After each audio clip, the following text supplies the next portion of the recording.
Africa is a land that lingers in the heart long after the dust settles on your boots. For those who have ventured into its vast savannas, dense jungles, and rolling deserts, the first safari is never the last. Something about Africa calls you back, a whisper in the wind, a memory that refuses to fade. If you've already had the privilege of experiencing its magic once, there's every reason to return. The first safari is often a whirlwind of excitement, your senses overwhelmed by the raw beauty of the land, the thundering hooves of wildebeests crossing the Serengeti, or the deep golden eyes of a lion staring through the tall grass. But there is only so much you can take in at once. A return trip allows you to slow down, immerse yourself in the details, and appreciate the subtleties that make Africa endlessly fascinating. Every safari is different.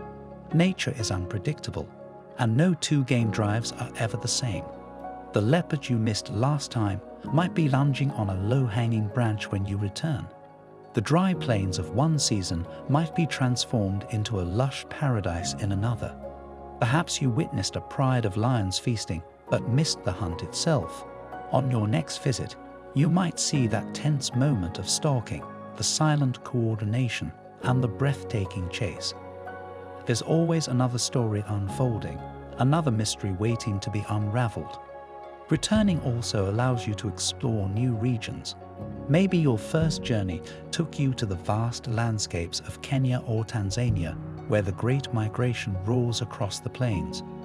But what about Botswana's Okavango Delta, where elephants wade through crystal-clear waters?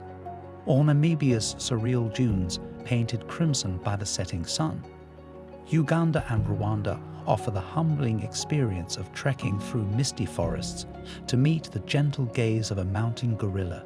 South Africa blends luxury with wilderness, while Zambia's remote parks promise unparalleled adventure. One trip barely scratches the surface of what Africa has to offer. Beyond the wildlife, there's the deep connection with the land and its people. The warmth of African hospitality stays with you.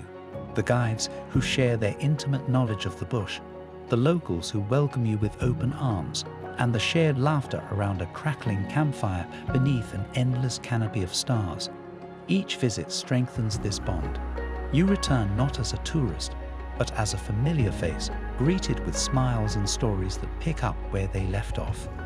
And then there's the night sky, the kind of darkness that swallows city lights whole, revealing the Milky Way in breathtaking clarity. You can lie back and listen to the symphony of the wild, the distant roar of a lion, the eerie whoop of a hyena, the rustling of unseen creatures moving through the grass. Each night is a reminder of how small we are in the grand scheme of nature, yet how deeply connected we can feel to it. A return safari isn't just about seeing more, it's about feeling more. The first time, you might have been caught up in the thrill of spotting the big five, but coming back allows you to appreciate the quiet moments, the patience of a heron stalking its prey, the delicate steps of a newborn elephant finding its footing, the way the air changes before a sudden African storm. These are the moments that stay with you, the ones that don't always make it into photographs but are etched into your soul. For many, an African safari is a dream come true. But for those who have felt its pull, it becomes more than that. It becomes a journey of the heart, one that doesn't end when the plane takes off.